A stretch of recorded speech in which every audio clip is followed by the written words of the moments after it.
Hey there, accounting pros and future CPAs. Ever heard of triple entry accounting? Don't worry if you haven't. It sounds fancy, but today I'll explain it using something simple and sweet, a lemonade stand. Let's dive in. Triple entry accounting is a modern twist on the accounting you already know. Traditional double entry accounting uses two accounts, a debit and a credit for every transaction. But in triple entry, there's a third component, a cryptographically signed receipt that gets recorded on a blockchain or distributed ledger. Think of it like a secure digital stamp that says, "This really happened," and everyone agrees. In double entry, you and your customer each record a transaction in your books. But what if one of you made a mistake or changed something on purpose? Triple entry solves this by adding a shared, tamper-proof third record that both parties can see, but no one can secretly change. It improves transparency, trust, and auditability. Let's say your lemonade stand sells a cup for $2. Here's what that looks like in double entry accounting. You debit, cash $2, and credit, sales revenue $2. But now let's imagine we're using triple entry accounting with blockchain. A third record, a digitally signed receipt of that $2 sale is stored on the blockchain.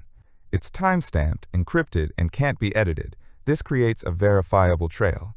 Your customer sees it, you see it, and anyone reviewing your records can confirm it's legit. Why bother with a third entry? Here's why it matters.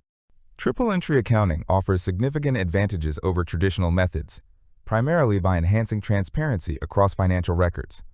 This increased clarity naturally leads to a reduction in opportunities for fraud, as every transaction has a built-in, immutable audit trail.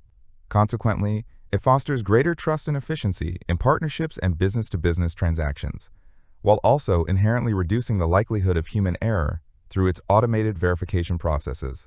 While offering clear advantages, triple entry accounting isn't without its drawbacks. Implementing it can be quite complex to set up initially, and the associated costs might prove expensive for small businesses.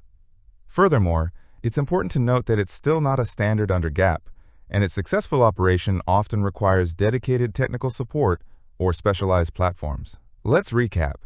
Double entry equals debit plus credit. Triple entry equals debit plus credit plus a shared, verified receipt. It's like having a supercharged ledger that protects you from errors and disputes. And that's it. Don't forget to subscribe to Accounting Journal Entries for more easy, visual accounting breakdowns. And check out our video on adjusting entries next.